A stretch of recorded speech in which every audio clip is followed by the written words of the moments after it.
Good evening. You're tuned into Friendship, the Power of Positive Living with Dr. James Hughey, a specialist in human affairs, and his special guests, all of whom will aim to help you take charge of the opportunities in your life.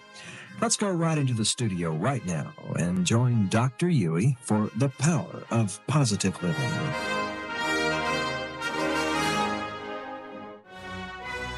Good evening and welcome to Friendship Radio and to the grand march through life. My name is James Hughey, facilitator of the Friendship Personal Retreat Program here in Galveston and on ships cruising seas throughout the world. We offer the gift of listening hospitality, and I invite you to join me here on KGBC, Friendship Radio for Southeast Texas, as we explore topics to enrich the quality of your life. Power for positive living and friendship.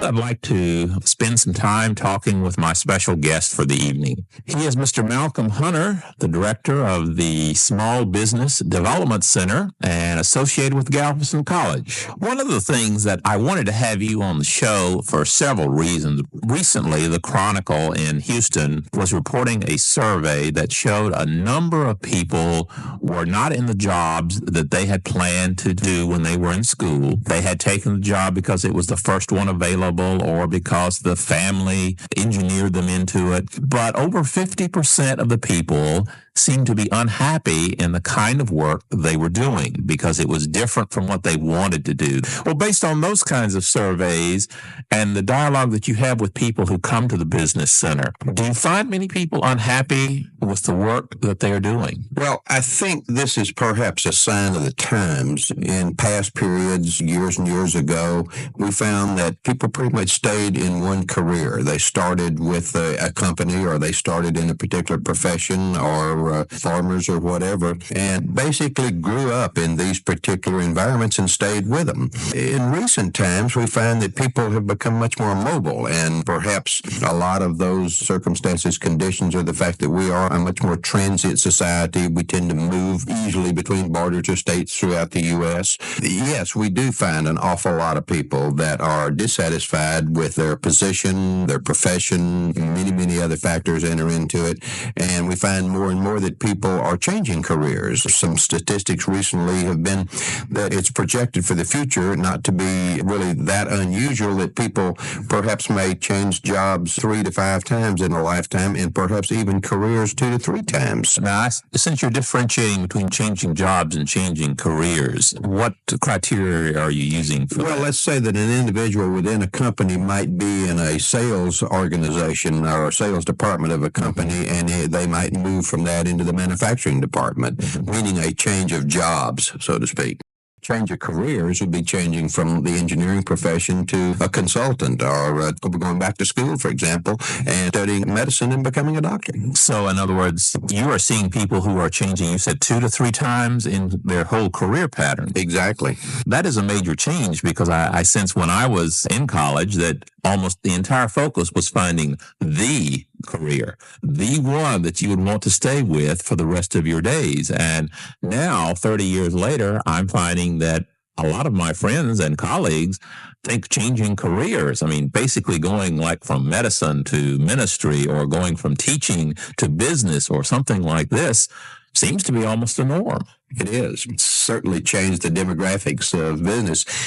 I think we found in the past, we went to work, say, for a major corporation. We felt that corporation was almost a cradle-to-grave opportunity. They took care of us. We expected them to provide the retirement, and we, in turn, gave them our total loyalty to this company. In recent times, with the mergers, the changing of executives, the downsizing of companies through the economy and other circumstances, we find that we can't really trust these major corporations anymore to give us a a lifelong support activity. So we've got to get out and fend for ourselves. And along with that, we find that, if you will, the company loyalties aren't what they used to be, and not particularly anyone's in fault. I think it's everybody's, feels the same way. Do you sense that the educational process is changing to adapt to this reality of people changing careers? Because I mentioned earlier, when I was in school, it was oriented toward finding the career. In your interaction with Galveston College and some of these other schools, do you find them helping people realize that the career they start with may not be the one they end their working life with? Oh, absolutely, without question. And I think what we're seeing is the educational system is presently developing to meet these needs, because we're finding that we need to retrain people, not only just with the individuals themselves, but because of the diverse or changing economies within a particular segment or sector of the country. We're heavily into a farm economy in one area is now into a manufacturing economy. And so people need to be retrained, and it's not unusual to retrain masses of individuals. We see this in cities like Toledo, for example, that years ago was heavy manufacturing. Now they're light, high-tech industry.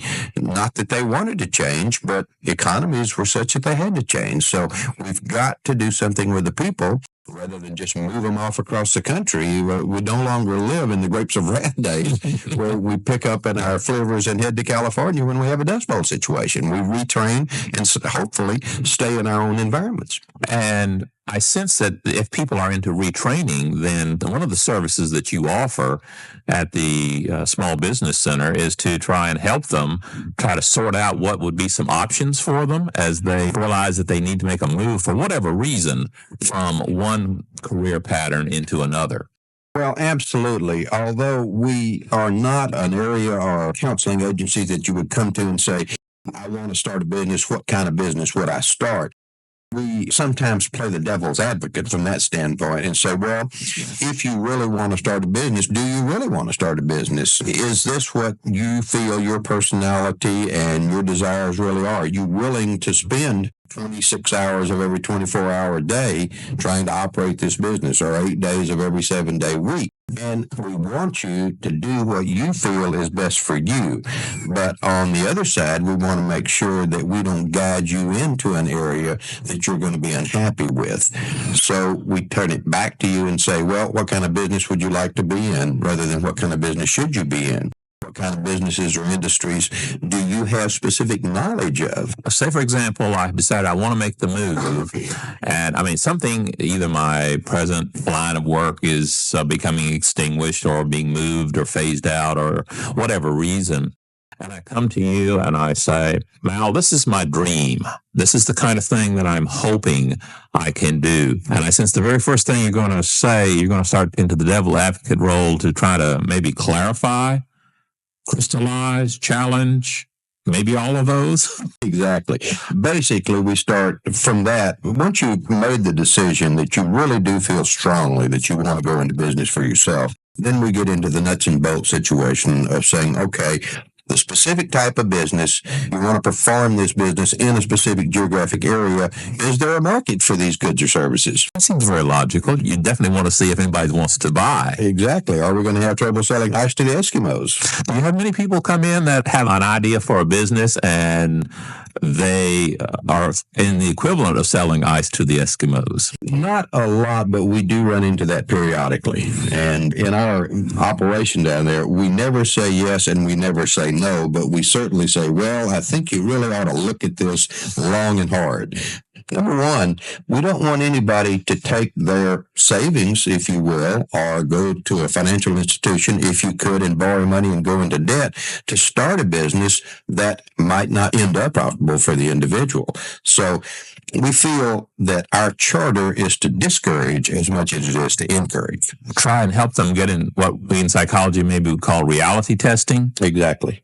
Try to get them associated so that they would once again not be trading in one unhappy situation and moving into another. Absolutely. But say, for example, someone is not at that stage. Do you ever, for example, encourage career counseling or some other services other than that? In other words, maybe they haven't crystallized to the point where they can tell you that first step. They just are ready for a change. What would you suggest they do as a possible first step? Well, I think they definitely need to look at what their interests are, what their hobbies are, what their experiences are, and then select from this. And it is in general a very vast background, very fairly wide background, specific areas that they think they would be interested in.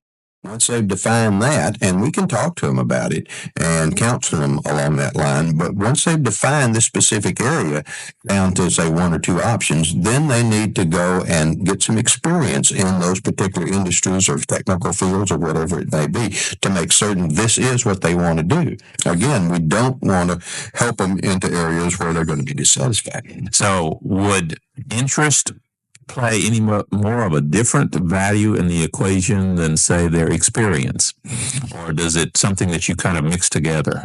They're kind of one and the same, although interest will get you in there, experience will make you successful. Mm-hmm. Now, oftentimes experience can be gained once you get into the specific profession or industry or entrepreneurship that you're interested in, but it makes it a fairly long, hard road if you have to learn not only to operate a small business on your own, but you have to learn the industry as well. So you're looking at two learning processes that must be accomplished simultaneously under those circumstances. Mm-hmm. So if you have an interest and experience in a particular area, then you're much better off than an interest with no experience.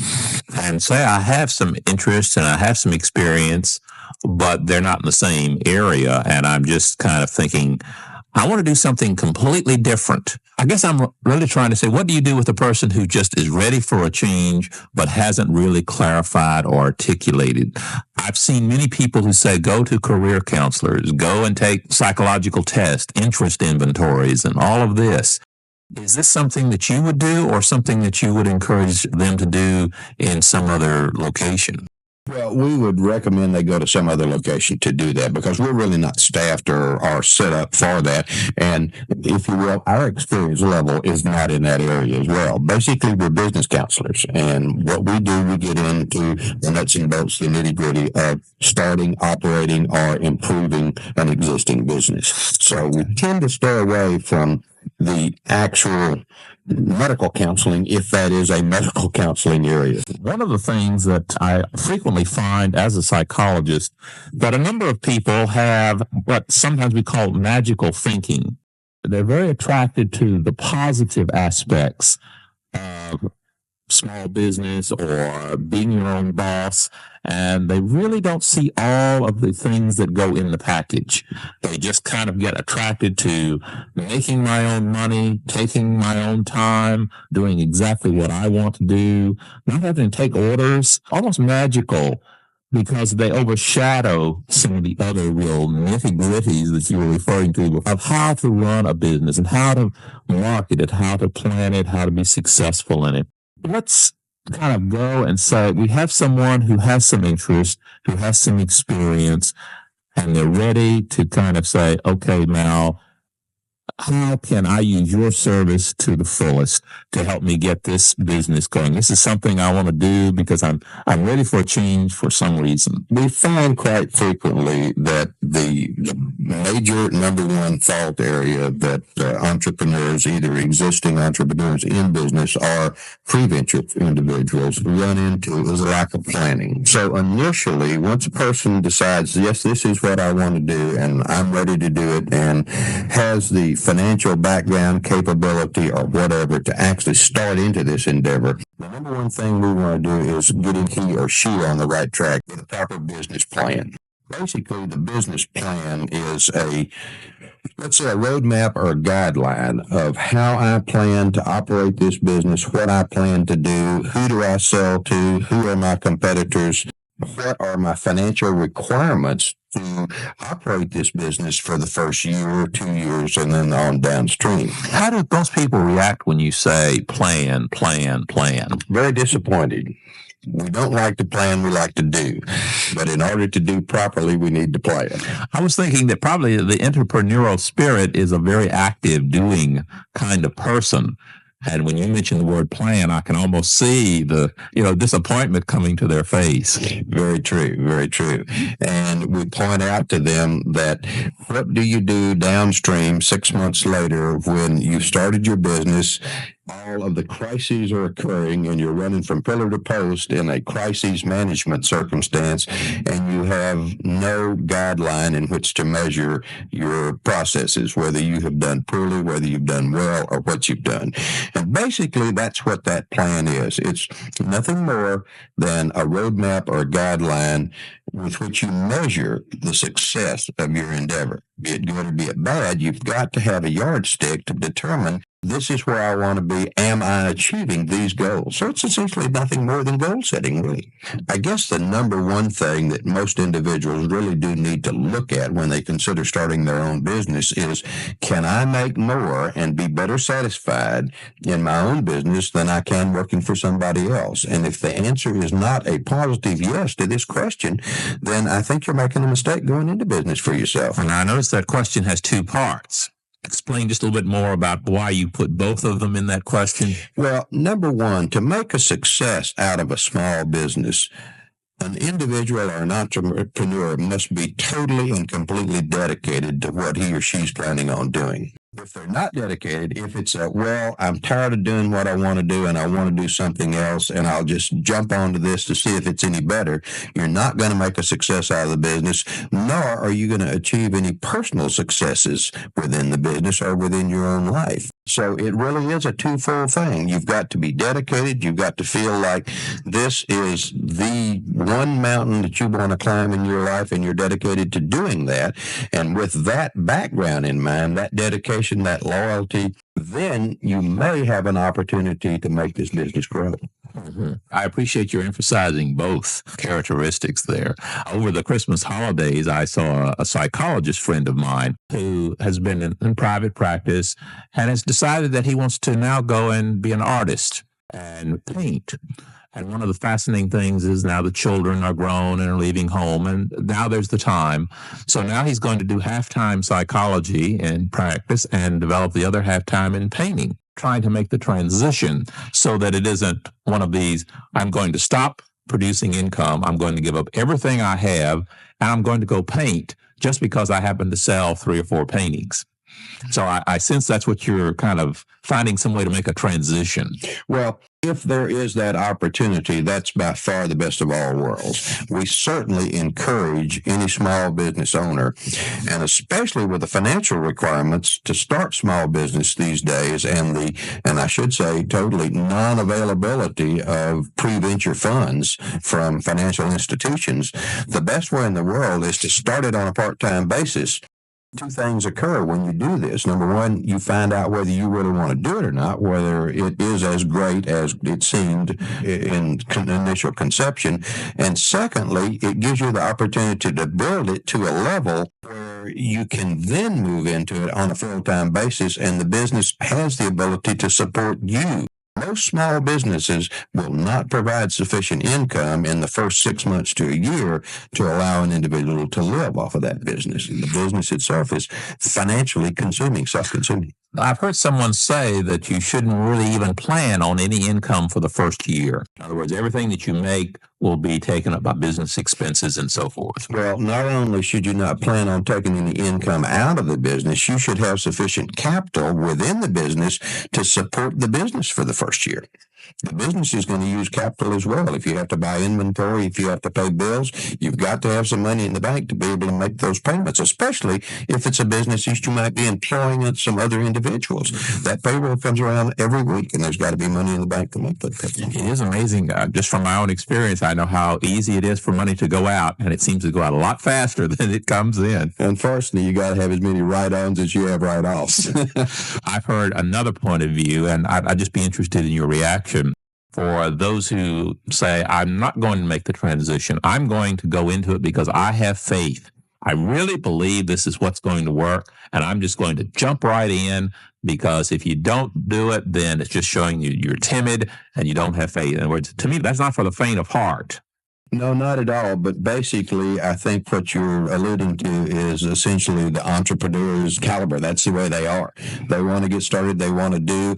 And in many cases, people of that nature, of that fortitude, do make a success out of it in spite of the circumstances, in spite of the downfalls. Mm-hmm. Well, it sounds like you'd be clarifying, saying that basically it's going to be a decision for each person. They're going to have to get in touch with their strengths, because you and I both know people who just out of sheer will of determination and hard work will make something happen. Exactly. And I think you find people like that in entrepreneurship as well as you find people like that in major corporations. I think probably what you're seeing as the CEO of a large corporation is essentially an entrepreneur. He or she could make that go, whether it's their own business or whether it's a major corporation, because they rise to the top.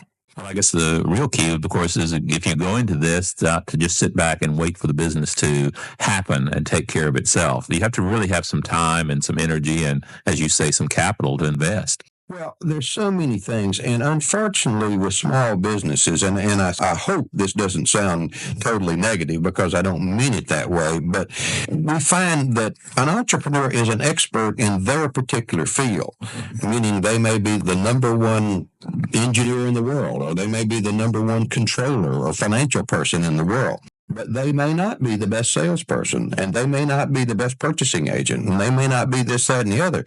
But once you start your own business, you're going to find you have to fill all of those roles. And in many cases, in a sales circumstance, an entrepreneur does not like to really call on customers, but to get that product to market, they've got to be out there knocking on doors, making telephone calls, and doing things that they really don't want to do. Nobody likes to hear the word no. But in a small business, an emerging business, you're going to hear an awful lot of no's when you're trying to sell that product. And you just have to use that as an opportunity to say, hey, this gives me a chance to talk to somebody else about this marvelous good or service that I have, and I'm going to go on down the road and sell it to the next person. Kind of like developing a positive attitude. It's a learning experience. Yeah, an attitude that this is for learning. Absolutely. I guess one of the things that I just know from, once again, my own experience, that so often there are things that I do well. In other words, in developing friendship and the friendship program here in Galveston, there are things that I do well. But oftentimes, until I actually got into the business, did I realize that there are a lot of things that I don't do well. And I sense one of the real advantages of coming to talk with you would be to help the person see there's more than just one part of a small business. Exactly, and provide them counseling to help them fulfill those requirements that they have to have. Nobody's an expert in all fields, and certainly we aren't either. But we have enough experience that we at least know the direction to go, and we can provide support in financial controls, planning, marketing, selling, this, that, and the other. And it's not just one person sitting there. We have other counselors that support that are experts in the various fields as well. This kind of thing, done properly, can be one of the most fulfilling circumstances of an individual's life. You basically have given birth to an idea, a concept, and you see it grow. And when it becomes profitable, when it becomes successful, you can turn and look in the mirror and say, I am the one that made this thing. It sounds like kind of like the joys of parenthood in a different form. Exactly. And in many cases, I think there's probably more problems related to small businesses than there are to parenthood. Well, as I say, from a lot of people who go through all of the joys of parenthood and also a lot of the pains and frustrations, it sounds like we're making a similar analogy. It's essentially one and the same.